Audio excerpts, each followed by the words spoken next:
കഷ്ടം പ്രജാസൃജതി മയ്യവനിർനിമഗ്നാ സ്ഥാനം സരോജഭവ കൽപ്പയ തത്പ്രജാനാം ഇത്യേവമേഷ കഥിതോ മനുനാ സ്വയംഭൂഃ അംഭോരുഹാക്ഷ തവ പാദയുഗം വ്യചിന്തീത്. ഹേ അംബോരുകാക്ഷ ഏഷഃ, അല്ലേ താമരക്കണ്ണ, ഈ ബ്രഹ്മാവ് സ്വായംഭുഃ മനുന, സ്വായംഭുവ മനുവിനാൽ സരോജഭവ മൈ പ്രജാഃ, ബ്രഹ്മദേവ ഞാൻ പ്രജകളെ സൃഷ്ടിക്കെ ഭൂമി സൃജതി അവനിഹി നിമഗ്നാ കഷ്ടം, ഭൂമി വെള്ളത്തിലാണ്ടിരിക്കുന്നു, കഷ്ടം.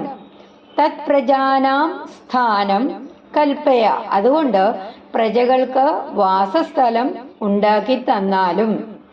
ഇതി ഏവം കഥിതഃ തവ, എന്നിങ്ങനെ പറയപ്പെട്ടവനായിട്ട് അവിടുത്തെ പാദയുഗം വ്യചിന്തീത്, ഇരുചരണങ്ങളും നല്ലവണ്ണം ധ്യാനിച്ചു.